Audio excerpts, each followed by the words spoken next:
Conference, I hear somebody, Imam Musa, and I might show you the pictures of his father at Masjid. So, all the big people in the world are friends of mine and happy. Everybody. Forget about the pictures of the rock bar and all that. Everybody that's somebody and doing something seems to like me. And then, I don't see, maybe they've been out of Oakland in their life, but I've heard, what have they ever done? What are you talking about? You're standing up for justice. Well, where's the white man? The white man ain't never did nothing unjust. Right? Their mission is to try to divert us, try to get us killed, and all that. And it hasn't worked at all. Nothing has worked. And now, we get a chance to tell the people what we've been doing. That's why we talked about the real role in Oakland. Not just the slick nigga, Big Hank. That's what the police like to remind people of, and the surface people. But this is what East Oakland Enterprises was the real deal. The Oakland Enterprise Zone. And the thing about it is, most of the people are still alive and remember that Oakland was an enterprise zone. Oakland was more prosperous than the Negro neighborhood in San Francisco, West Oakland, anywhere in the region. It was East Oakland. It was because of our economic development in there. We drew money into East Oakland instead of running it out. That's why everybody that wanted to be prosperous could do almost any business and boom, but they just don't. It's all kind of Negroid enterprises in a thriving environment. King didn't get a chance to produce that, and not now one of they black politicians have done that before or nor after. So if you study enterprise zones in America, the only one that's been successful, or the only one that really happened, no government support, right? No government approval. We did it on our own, and we're still in our early 20s. When I left the country, I was 26. So, man alive, what do they want the Negro to do? The Negro produced everything the civil rights people wanted to do, and in the hottest city in the United States, right in front of the mean old white man. And it worked. I mean, it worked. This is a conscious decision right here. This is a conscious decision. Free Huey, all of that. Must be smoking some kind of weed because my eyes are closed. I don't know how I did it, but I could see very good. I don't know what I was smoking, and it kept them closed. But I could drive like that, I'd just be talking to you, and you thought I was asleep. Absolutely not. I made a decision, just like all this stuff is the same stuff we talk now. Jihad in Oakland, psychological jihad, mental jihad, spiritual jihad, right? I looked at this, the Black Panther all over everything, right? It's recognizable. Even the dumb Free Huey, but so these are Free Huey, get a microphone Free Huey. So this is 68, I made a decision. A strategic decision, just like we have now, we all strategic management. On those days, it was a strategic decision. How long will I last in Oakland like this? Rolling. Not long. A year later, 69, this is what we do. This is 3 years before Superfly. And sharper than Superfly too. This is real stuff here. So it's a God-given gift. Mukhtar and Khadijah, what have they ever done in their life? Here's all the brothers I just showed you, say cool Dinga, right? Here's Pete O'Neill and his family. Of course, you can tell it's Africa. You can even tell those are cashew trees. Those bulbs hanging down. Cashews grow on a tree, and they have big bulbs. And it's cashews and those little, yeah, they don't grow like peanuts out of the ground. They grow on a tree. And they have a big, look like it looks like a big, not mango, it looks like one of those kind of orange looking, not a cucumber, but an orange looking, melon looking thing. You know, kind of round at the bottom and like a big bottle. That bottom part is full of cashew. Anyway, what does they say? This is the picture I was looking for. Brother Musa. Enjoy the tapes very, very much. Please send more. By my mother, your homeboy from the days of struggle, Pete O'Neill.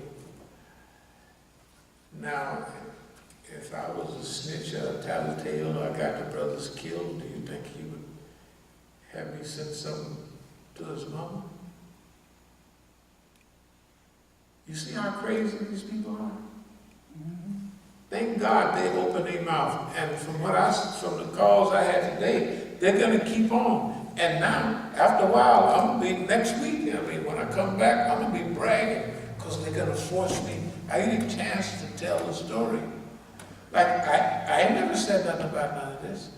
You know why? It would almost be like, hey, man. But they saying dumb stuff, they giving me. Allah fixed it. You can say what they want. Allah fixed it. And continue. Clarabelle keeps calling me today. Clarabelle, that's all I call her. It's a bad ride there, I'm telling you. But see, I want to explain something. Allah, all of that gangsterism was to teach me the game. Remember I said that those who were involved in crime was way sharper than the straight revolutionaries. We were 5 and 10 times as sharp. I mean, that's why Malcolm was like he was. Because he come through crime. And Malcolm wasn't a big time criminal. Malcolm was a petty criminal. He was a petty criminal. He was a burglar and stuff like that. Now remember, one of these jackasses, one of these people said that I said something about Malcolm. They rephrased what I said as though I was talking about Malcolm. That's not true. What I said was this. I said, the hadith say those who were big in the dunya would be big in the deen, right? Once they get, once they get religion. You know what? I can smell those potatoes. I turn them on low, real low. But we've been up here a minute. We'll pray in a minute. Just hold on a second. You can't, can you smell them? What's that smell? Yeah. I smelled them when I came in. Yeah, I smelled them on the way. No, I just...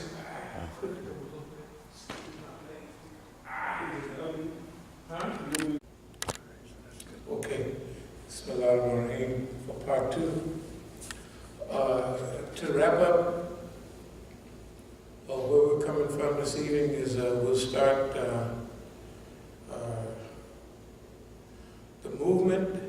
We always talk about the movement as being a protracted struggle. In our case, it's really a protracted struggle. But when we left the United States, we left with a conclusion that as the first part of the program, when we talked about any living organism, in order to survive, it must either adapt to its environment or change its environment. Under the situation we were in, we saw that the United States government was in a savage period of repression. Anything they did or they said against black people, which we'll be going over as time goes on, it went. They had designed the media, they designed the picture, this is a so-and-so, and that's what we do to them. We have to do law and order and all of that was back. So we made a decision. When we left the country, we went to Algeria. Everybody knew where we was, because even Bale's bonds was a thing. It says Dar es Salaam, and it also says Algeria. Yeah, in fact, right here. It says right here on it says Dar es Salaam, Tanzania, and it has Algeria right there. Just to show you that everybody knew where, that's not Bale's about thing. Everybody knew where I was. And what we were going through is that Oakland is going through a process. They don't know it, but okay. By 1971, you got to remember the Black Panther Party, I believe, had about a 5-year run, 1968 to 1971. It lasted longer than that, but as a function, from 1966 to 1971, 5 years. When they start cracking down all over the United States, on Panthers, on anybody black, anybody that had any black thoughts, it was out to get rid of them. Now, when we had made this voluntary transition, this was to get the heat off of us, because this is the one they're going to kill. But what happened in Oakland? The East Oakland Enterprises, the Enterprise Zone, the economic development, the friendship and the unity, under my administration, no killing. You get back to the white man's record will show you, maybe white people, police kill some black people, but very few, especially in East Oakland. I wasn't responsible for North Oakland and West Oakland, but in East Oakland, find out what the death rate was.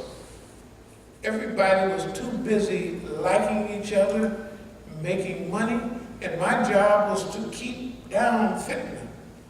I did it before, I knew what I was doing, but I had learned that stuff from jail. You know, a little black leader always keep all the black people unified. You never fight black people because they got white folks and Mexicans. And if you're weak, they'll take advantage of you. So you always, this is just natural. I didn't read a book on it. It just happened. So when the opportunity arose, we developed a socialistic structure before we had studied. I studied socialism after I went to exile. But we was practicing a social capital system in Oakland already, a functional one. You gotta remember, Martin Luther King's didn't work. None of these economic, they weren't even thinking about that. None of it worked. But this period, between 1971 and say 74 and all that period, that was a period of real growth, traveling in the world, finding out, because remember, you got all the game in Oakland and the U.S. But if Allah got you going to do something, He's sending you around the world. Why go all around the I had three main writers. I had Felix Green, The Enemy, which talked about capitalism and colonialism and all of that. And when I went to a country, I studied what they said about that country while I was there. How the U.S., if they get Chiquita bananas from Ecuador or anywhere, right? They inflate the American currency against their currency, therefore they get the same bananas at half price. And I watched that in Colombia, and every Ecuador, I watched it in Peru. I said, man. So I studied. The other book I had is German Miles, Selected Works. And of course the red book, but Selected Works is, so while I was traveling, and I read all the other books that I could get my hands on, Future Shock, Alvin Toffler, and all that. This was a period of growth, development, and research. We have to research. The question is, what are we going to do? The black movement is dead. There's neo-colonialism in Africa. Like neo-colonialism. The white man is gone, but he got you still in the psychological jail in Africa. But what is the American Negro going to do?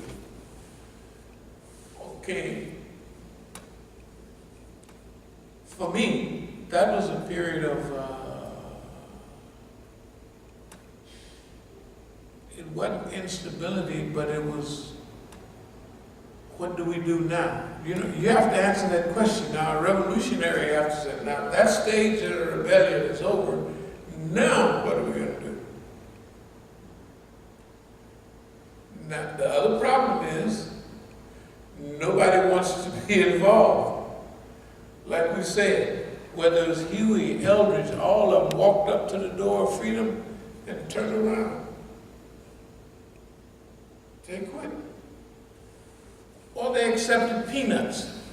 Literally everybody did. Nobody continued the movement. So now, what do we got to do? So there's a period when we know everybody needs money to do whatever. That's where the cocaine cartel from Colombia, first Bolivia, Peru, then Colombia. The white man told me to go up to Colombia. And I went. They hooked me up. And I did stuff on the side because I know if he hooked you up, he gonna take it all back later. And he did. But he never took back what I did on the side. That's my business. That's the nigga business. And the white man, look, if you talk about bragging, Khadijah called me after the government turned our money over to them, which we'll get back. I bet you broke now. You say you haven't been broke in 50 years. Well, that's still true. I haven't been broke in 50 years. And we've hustled up a substantial amount of dinero. Yeah. I don't know. Y'all are like, not card-carrying failures, but y'all boys is in bad shape. You can't do nothing right. You're the game that can't shoot straight. You can't tell a story correctly. You can't add dates together. You can't put nothing together. All you do is make dumb statements. Imam Musa did this. Imam Musa's daddy had connections and got him off in LA, and he never went to prison. I never went to prison. Hell, everybody was in prison with me. I got it. I mean, McNeil Island, Leavenworth, later on Lompoc, Florida. Oh. What are y'all talking about? So this period of inconclusiveness now, it's, somebody has to take charge. something. Okay. Now you remember in the old days, all of us would go down to Atlanta and visit everybody. Everybody, very few people is arrogant enough to say, I'm the one. They'll look, you know, first, right? Didn't everybody looking for the big leader? I fell in that, it's got to be great all. I looked around and I come up to a conclusion, you know. Nobody's willing to go. Nobody's willing to go and improve on the level that's needed. You can see people talk about what Iran put y'all in the game. Iran didn't put us in the game. We was ahead of them then and still ahead of them now. Politically, we're ahead of Iran right now. When I say Iran, I mean the functionaries, not the rock bar and all that. Because he's handling his business correctly, and his people are handling their business. But as far as the foreign ministry and our old friends, we are ahead of them now. And it shouldn't be that way because they have a function. When you have a functional responsibility, you're supposed to get shot.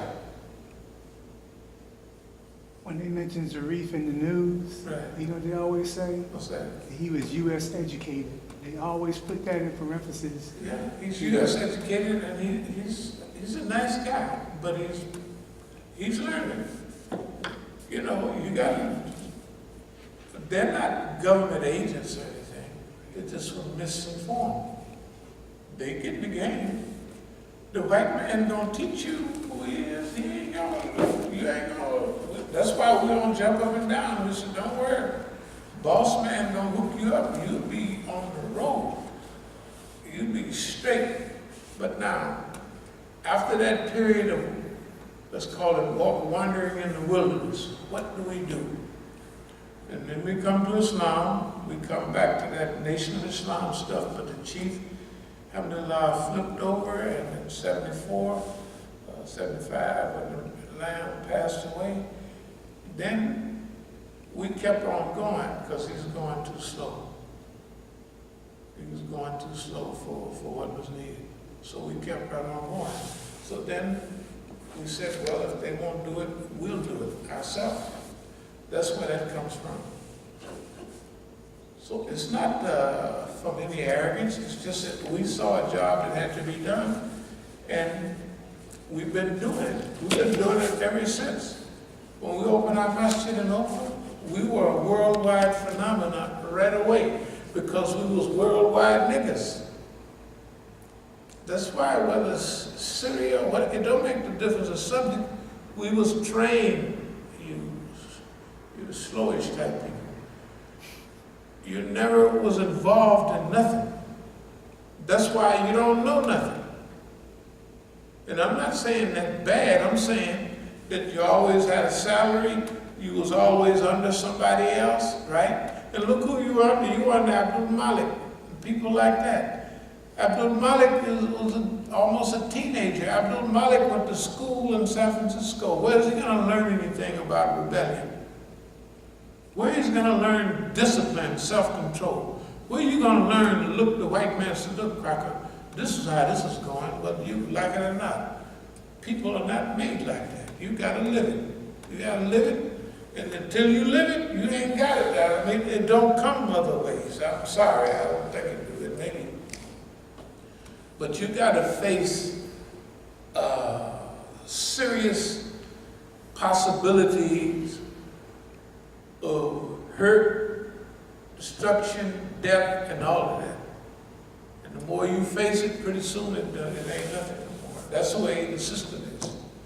Okay, now we're psychologically prepared to do the job. We're going to explain. Now, don't think that what you do or what you say have anything to do with our dialogue. It doesn't. If you were privy to what we said, we always talked about the 80-20% principle. Whether we will use 80% going forward and 20% cleanup. What's the 20% cleanup? Is to educate the people on, do you know what's happened over the last 35 years or more? Last 40 years? We have learned the whole American system, top to bottom, how they make newspaper people, how they run the agenda, how they choose and set up. They can open a masjid over here and have it full of people in 3 days. Bam, just like that. They can close one down just like that, and you think there was never one there. And nobody mentioned it. They do it, but they ain't did it with us. They tried it, but it don't work. We're supposed to be cut off from the world, isolated, and we're supposed to be depressed. And we're supposed to not know what to do. Because remember, when they had Negroes move on the dark, and everybody around the leader was the police, I'm not saying he gave up, but he wasn't used to it. That's what happened here. Ain't nobody even thinking it. Hey, let me explain it to you one more time before we leave. You guys in Oakland, you don't have and you never have had a chance at all. You have to understand that. You have not had a chance at all, and you can't show me anywhere